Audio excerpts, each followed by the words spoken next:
በስመ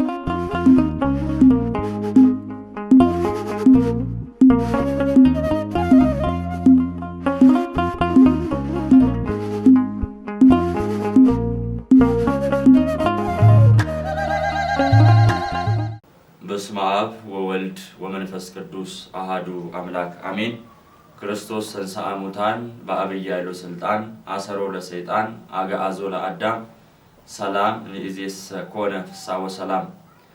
በመላው ዓለም ያላችሁ ውድ ኦርቶዶክሳውያን እንደምን አላችሁ? እንዲሁም የዚህ መንፈሳዊ ሚዲያ ተከታታዮቻችን እንኳን ለበዓለ ጰራቅሊጦስ በሰላምና በጤና አደረሳችሁ እያልን ትንሣኤን ባከበርን በ50ኛው ቀን የበዓለ ጰራቅሊጦስን ወይም መንፈስ ቅዱስ በሐዋርያት ላይ የወረደበትን የቤተክርስቲያን ልደት ተብሎ የሚጠራውን ይህንን ታላቅ በዓል እናከብራለን። ዛሬ ስለ መንፈስ ቅዱስ በሶስት መንገድ ከፍለን እንማማራለን። በመጀመሪያ ደረጃ ጰራቅሊጦስ ማለት ምን ማለት ነው? ጰራቅሊጦስ የሚለው ስም ለምን ለመንፈስ ቅዱስ ተሰጠ የሚለውን የጰራቅሊጦስን ትርጉም እናያለን። በሁለተኛ ደረጃ መንፈስ ቅዱስ ማን ነው የሚለውን ስለ መንፈስ ቅዱስ እንነጋገራለን። በሶስተኛ ደግሞ መንፈስ ቅዱስ በምን አምሳልና እንዴት ተገለጠ የሚለውን መንፈስ ቅዱስ የተገለጠባቸውን አምሳሎች ምሳሌዎችን እነዚህን በሶስት ከፍለን እናያለን ማለት ነው። ስለዚህ የመጀመሪያው ጰራቅሊጦስ ተብሎ የሚጠቀሰውን እናያለን። ለሚዲያችን አዲስ የሆናችሁ ሰብስክራይብ በማድረግ ቤተሰብ እንድትሆኑ፣ ነባሮች ደግሞ እንዳስለመዳችሁት ላይክ ሼር በማድረግ ይህን አገልግሎት ለሁሉ እንዲደርስ በማድረግ የተለመደ በጎ ትብብራችሁ እንድትለግሱ እናሳስባለን። መልካም ቆይታ። እንግዲህ ይህ በዓል ጰራቅሊጦስ ወይም በዓለ መንፈስ ቅዱስ ተብሎ ይጠራል። የዚህ በዓል ሶስት ስያሜዎች አሉት። ይህ በዓል ሁለቱ የግሪክ ቃላት ሲሆኑ አንዱ ደግሞ የግዕዝ ቃል ነው ማለት ነው። የመጀመሪያው በዓለ ሀምሳ ተብሎ ይጠራል። ይህም የአምሳ ቀን በዓል በአማርኛ የአምሳ ቀን በዓል ሲሆን በግዕዝ በዓለ ሀምሳ ተብሎ ይጠራል ማለት ነው። በመጽሐፍ ቅዱስ በሐዋርያት ሥራ ምዕራፍ 2 ቁጥር 1 ላይም የተገለጠው ይሄን ነው። በኋላ መጽሐፍ ቅዱስን እያነሳን በዝርዝር እናያለን። ሁለተኛው ደግሞ የግሪኩ ቃል ይህንን በዓል ምን ብሎ ይጠራዋል? በዓለ ጴንጠቆስጤ ይላል። ጴንጠቆስጤ ማለት እንግዲህ የግሪክ ቃል ሲሆን ትርጓሜው የ50 ቀን በዓል ማለት ነው። የ50 ቀን በዓል 50 ቀን ሲሞላ 50 ቀን ሲፈጸም ወይም ከሰባት ሱባኤ በኋላ ከሰባት ሱባኤ ማግስት የሚደረግ በዓል በዓለ ጴንጠቆስጤ ተብሎ ይጠራል። ሶስተኛውና በሰፊው የምናነሳው ሁላችንም የምናውቀው የዚህ በዓል መጠሪያ በዓለ ጰራቅሊጦስ ተብሎ ይጠራል ማለት ነው። ስለዚህ በዓለ ጰራቅሊጦስ ማለት ምን ማለት ነው የሚለውን በዝርዝር እናያለን። ይህ በዓለ ጰራቅሊጦስ የሚለው የመንፈስ ቅዱስ መጠሪያ ስም ሆኖ ተቀጽሏል ማለት ነው። መንፈስ ቅዱስ ለምን በዓለ ጰራቅሊጦስ ወይም ጰራቅሊጦስ ተብሎ ተጠራ ስንል ጰራቅሊጦስ የሚለው የግሪክ ቃል ውስጥ ያሉ ዝርዝር ሐሳቦችን ከመንፈስ ቅዱስ ጋራ የሚገናኝ ስለሆነ ከመንፈስ ቅዱስ ሰዎችን ለመርዳት የሚገለጥባቸውን ባህሪያትን ስለሚወክል መንፈስ ቅዱስ ጰራቅሊጦስ ተብሎ ተጠርቷል ማለት ነው። ለዛ ነው በተለይ ስለ ጰራቅሊጦስ ስናነሳ ቅዳሴያችን ላይ ቃል በቃል በግልጽ ተቀምጦ እናያለን። አሐዱ ከመባሉ በፊት ቅዳሴ ሲጀምር ካህኑ ውስጥ ሆኖ ምን ይላል? አንድ ሁላችንም ልባችን በደስታ ልባችን በሐሴት ልባችን በመንፈስ ቆሞ ሰማይ ሰማያትን እያሸተተ የሚሰማው የካህኑ የቅዳሴ ንባብ አለ። ይሄም ብሩክ እግዚአብሔር አብ ኀዜ ኩሉ ዓለም አምላክነ ወብሩክ ወልደ ዋሕድ እግዚእነ ኢየሱስ ክርስቶስ መድኃኒነ ወብሩክ መንፈስ ቅዱስ ጰራቅሊጦስ መጽንዕ ወመንጽሔ ኩልነ። ይሄ አሜን እያልን አሐዱ አብ ቅዱስን በጉጉት እንናፍቃለን ማለት ነው። እንግዲህ እዚህ ኃይለ ቃል ላይ ጰራቅሊጦስ የሚለው በግልጽ የግሪኩ ቃል ቀጥታ ቅዳሴያችን ውስጥ ገብቶ የምናይ ነው የሚሆነው። ምክንያቱም ጰራቅሊጦስ የሚለው ቀጥታ የገባው አንዱ ቃል ብዙ ትርጓሜዎችን ብዙ ምስጢሮችን ስለያዘ ማለት ነው። ብሩክ እግዚአብሔር አብ ኀዜ ኩሉ ዓለም አምላክነ ዓለምን ሁሉ የያዘ እግዚአብሔር ብሩክ ነው። ወብሩክ ወልድ ዋሕድ እግዚእነ ኢየሱስ ክርስቶስ መድኃኒነ እንዲሁ ወልድ ዋሕድ የተባለ እግዚአብሔር ልጅ ጌታችን መድኃኒታችን ኢየሱስ ክርስቶስም እርሱ ምንድነው? ብሩክ ነው ይልና ሶስተኛ ላይ ወብሩክ መንፈስ ቅዱስ ጰራቅሊጦስ መጽንዕ ወመንጽሔ ኩልነ። ደግሞ ጰራቅሊጦስ የተባለው መንፈስ ቅዱስ የሚያጸናና የሚያነጻ ሁሉን የሚያነጻ ሁሉን የሚያጸና መንፈስ ቅዱስም ደግሞ ብሩክ ነው ይላል። ስለዚህ ቅዳሴ ላይም የግሪክ ቃል ቀጥታ ገብቶ ስለምናገኘው ጰራቅሊጦስ የሚለው መንፈስ ቅዱስን እንደሚወክል ወይ ደግሞ የመንፈስ ቅዱስ ለመንፈስ ቅዱስ የተቀጸለ ስም እንደሆነ በዚህ እንረዳለን። ለመሆኑ መንፈስ ቅዱስ ስለምን ጰራቅሊጦስ ተባለ የሚለውን በርከት ያሉ ሐሳቦችን እያነሳን አብረን ቆይታ እናደርጋለን። እንግዲህ ቃል በቃል ጰራቅሊጦስ የሚለውን የግሪክ ቃል ወደ አማርኛ ስንተረጉመው በርከት ያሉ ትርጉሞችን ይሰጠናል። ከዛ መካከል ጰራቅሊጦስ ማለት የሚያጽናና፣ የሚያጸና፣ ምስጢር የሚገልጥ፣ የሚያነጻ፣ የሚያረጋጋ፣ የሚያስደስት፣ የሚሾም እነዚህን ሁሉ ትርጓሜዎችን ይወክላል ማለት ነው። በመጽሐፍ ታሪክ ደግሞ ይሄን ሁሉ የሚያደርገው ይሄን ሁሉ የሚያከናውነው ማን ነው?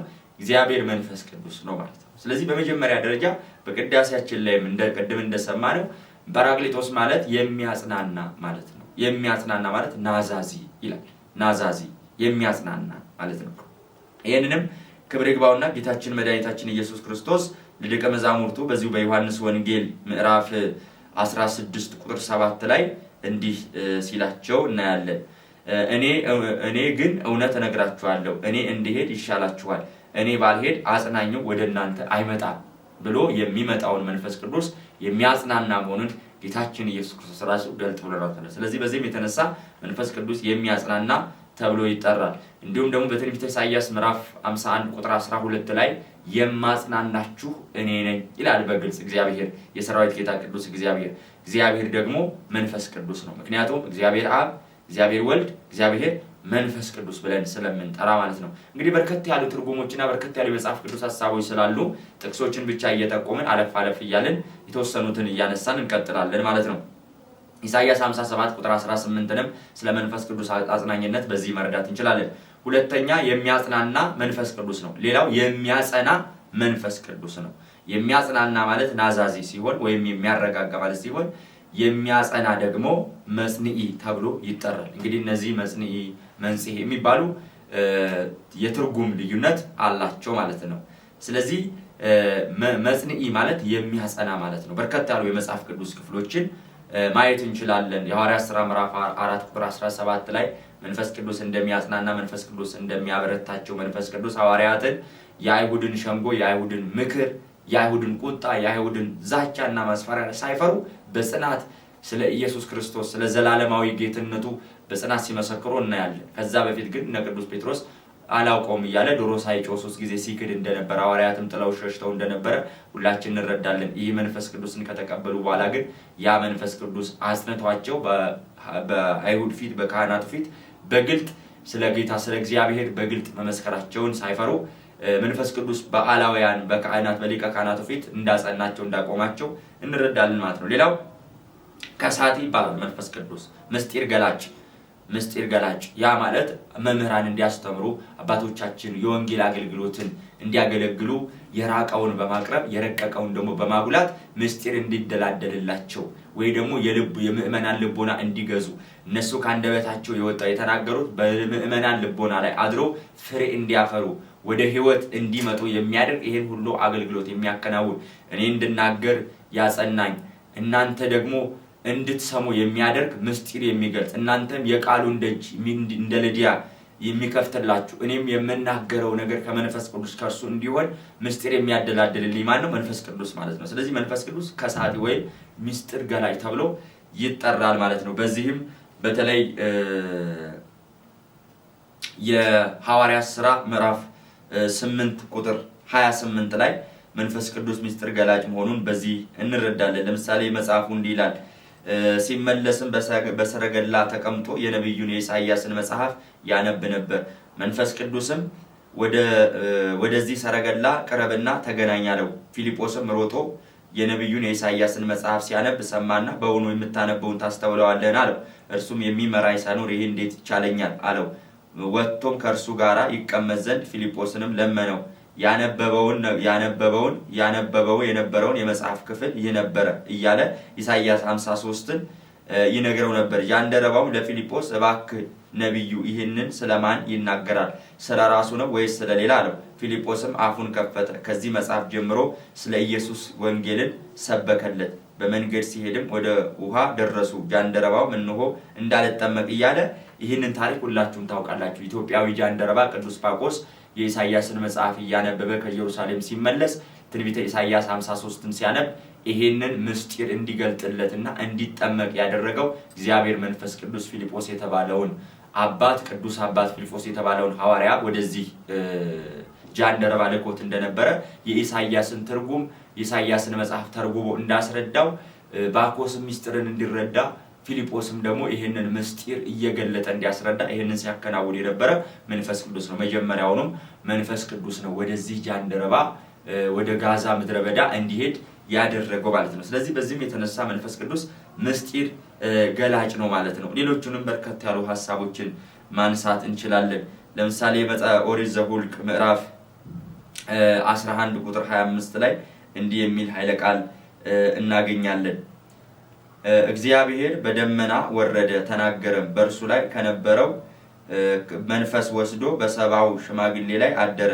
መንፈሱም በላያቸው ባደረ ጊዜ ትንቢት ተናገሩ፣ ከዚያ በኋላ ግን አልተናገሩም ይላል። እንግዲህ የእግዚአብሔር መንፈስ ቅዱስ ባደረባቸው ጊዜ በርካታ ሽማግሌዎች የቤተክርስቲያን አገልጋዮች ምስጢርን እንደሚናገሩ የራቀውን አቅርበው የለቀቀውን አጉልተው እንደሚያስተምሩ በዚህ እንረዳለን። ተጨማሪ እናንተ ዘጸአት 31 ቁጥር 3ን ማየት ትችላላችሁ። ትንቢተ ኢሳይያስ 11:2ን ማየት ትችላላችሁ። ለምሳሌ በተለይ የኢሳይያስን ትንቢት ብናየው ስለዚህ ነገር ስለ መንፈስ ቅዱስ ምስጢር ገላጭነት በይበልጥ በስፋት ይነግረናል። ትንቢተ ኢሳይያስ ምዕራፍ 11 ቁጥር 2 የእግዚአብሔር መንፈስ የጥበብና የማስተዋል መንፈስ፣ የምክርና የኃይል መንፈስ፣ የእውቀትና እግዚአብሔርን የመፍራት መንፈስ ያርፍበታል። የእግዚአብሔር መንፈስ ምንድነው አለ? የጥበብና የማስተዋል መንፈስ፣ የምክርና የኃይል መንፈስ፣ የእውቀት መንፈስ ነው ይላል። ስለዚህ የእግዚአብሔር መንፈስ ይሄን ሁሉ የሚያከናውን መንፈስ እንደሆነ በዚህ እንረዳለን ማለት ነው። አራተኛ የሚያነጻ ማለት ነው። ይሄም መንጽሔ ይባላል። የሚያነጻ እንደምታውቁት ሳሙና ከልብሳችን ላይ ከሰውነታችን ላይ ያለውን ገላ ያለውን ቆሻሻ በሙሉ እንደሚያጸዳ እንደሚያነጻ እኛንም ንጹህ እንደሚያደርግ ልብሳችንን ንጹህ እንደሚያደርግ ሁሉ መንፈስ ቅዱስም በንስሐ እንባ የሚመለሱትን ከኃጢአት የሚያጠብ ንጹህ የሚያደርግ ምርጥ የእግዚአብሔር ዕቃዎች የሚያደርግ እግዚአብሔር መንፈስ ቅዱስ ነው ማለት ነው።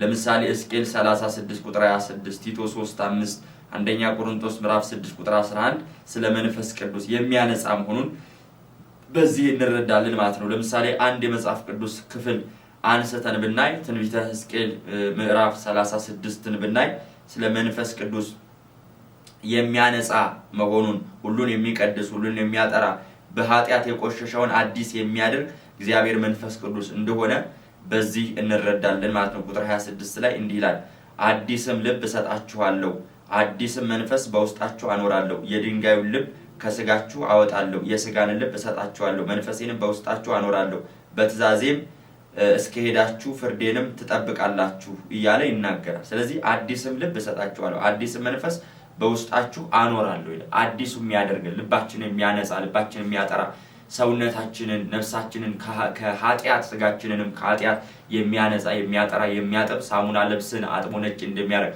ወደ ቀደመ ልብስነት ወደ ቀደመ አዲስነቱ እንደሚመልስ ሁሉ እግዚአብሔር መንፈስ ቅዱስም በኃጢአትና በበደል የረከስነው እኛንም አጥቦ ወደ ነበረ የቅድስና ማንነታችን ይመልሰናል ማለት ነው። አምስተኛ የሚያስደስት መስተፍስሕ ይላል። የሚያስደስት ሰው ስለ ክርስቶስ መከራ ሲደርስበት ሲገደል ስለ ክርስቶስ ሲገደል ሲቃጠል ሲገረፍ ብዙ መከራ ሲደርስበት በዛ ከማልቀስ በዛ ከመጸጸት በዛ ከመተከዝ ይልቅ እንደውም ያንን እንደ ክብር እንደ ታላቅ ደስታ እንድንቆጥር የሚያደርገን እግዚአብሔር መንፈስ ቅዱስ ነው ማለት ነው። ለምሳሌ ሐዋርያት ቅዱሳን አባቶቻችን በሊቀ ካህናቱ ወይ ደግሞ በካህናቱ በአይሁድ ዘንድ ወንጌልን ሲያስተምሩ እነሱም ይዘው ይገርፏቸው ነበር፣ ይደበድቧቸው ነበር። አስረው ገርፈው በኢየሱስ ስም እንዳያስተምሩ ሲለቋቸው እነሱ ግን አስገብተው አብልተው አጠጥተው ወይም ደግሞ ሸልመው እንደሰደዱት ወይም ደግሞ እንዳሰናበቱት ሎሌ አገልጋይ ደስ እያላቸው ከዛ ከምኩራባቸው ወይ ደግሞ ከሚገረፉበት ቦታ ይወጡ ነበር። ይህንን የሐዋርያት ሥራ ምዕራፍ 5 ቁጥር 40 ላይ መመልከት እንችላለን ማለት ነው። ስለዚህ መንፈስ ቅዱስ የሚያስደስት ነው። በመከራ ደስ እንዲላችሁ የሚያደርግ በመከራ እንድንጸና የሚያደርግ ማን ነው? እግዚአብሔር መንፈስ ቅዱስ ነው። ቅዱስ ያዕቆብ በመልእክቱ እጅግ በጣም የሚያስገርም ምክር ሲመክረን እናያለን።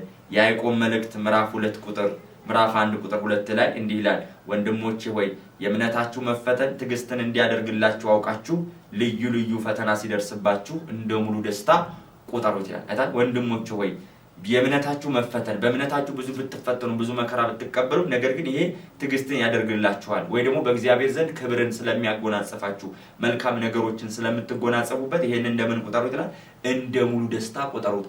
የምንቀበለው መከራ እንደ ሙሉ ደስታ እንድንቆጥር የሚያስደርገን ይሄንን የመቻል ጽናት ይሄንን የመቻል አቅም የሚሰጠን ማን ነው?